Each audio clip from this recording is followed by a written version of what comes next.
জাহাজে স্ট্রোকার হয়ে চলেছি বিলেতে। ইঞ্জিনে কয়লা জোগাতে হবে। বলছি হয়তো ভাবনা করো না, কিন্তু ভাবনা করছো জেনে ভালো লাগে। জানি তুমি এই বলে রাগ করবে যে কেন পাথেও দাবি করিনি তোমার কাছ থেকে।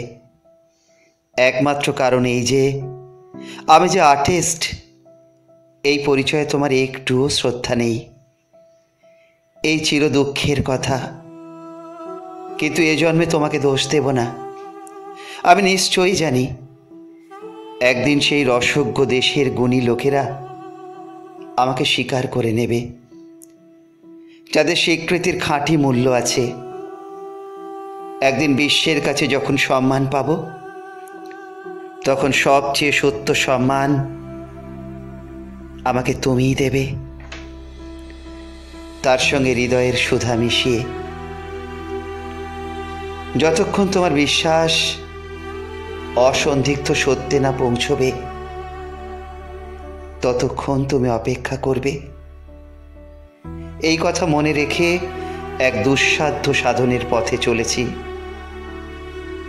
তোমার ভগবানের কাছে তুমি কত দরবার রেখে প্রার্থনা করো, এবার থেকে এই প্রার্থনা করো, তোমার কাছ থেকে চলে আসা দারুণ দুঃখ যেন একদিন সার্থক হয়।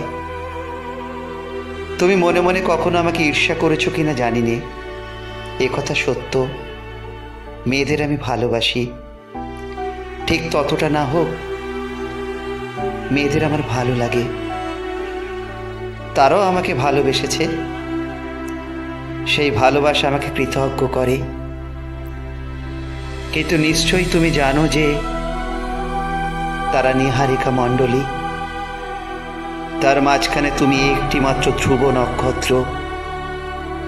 তারা আভাস, তুমি সত্য। তুমি স্পষ্ট করে আমাকে তোমার ভালোবাসা কোনোদিন জানাওনি, কিন্তু তোমার স্তব্ধতার গভীর থেকে প্রতিক্ষণে তুমি যা দান করেছ, এ নাস্তিক তাকে কোনো সংজ্ঞা দিতে পারেনি। বলেছে অলৌকিক। এরই আকর্ষণে কোনো একভাবে হয়তো তোমার সঙ্গে সঙ্গে তোমার ভালোবাসার কাছাকাছি ফিরেছি। বি আমার মধুকরী, জগতে সবচেয়ে ভালোবেসেছি তোমাকে। সেই ভালোবাসার কোনো যদি মূল্য থাকে, আর তাকেই যদি বলো তোমাদের ঈশ্বর, তাহলে তার দুয়ার আর তোমার দুয়ার এক হয়ে রইল এই নাস্তিকের জন্য। আবার আমি ফিরব, তখন আমার মত, আমার বিশ্বাস সমস্ত চোখ বুজে সমর্পণ করে দেব তোমার হাতে।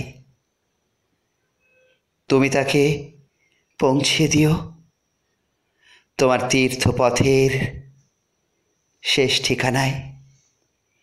ইতি তোমার নাস্তিক ভক্ত অভিক।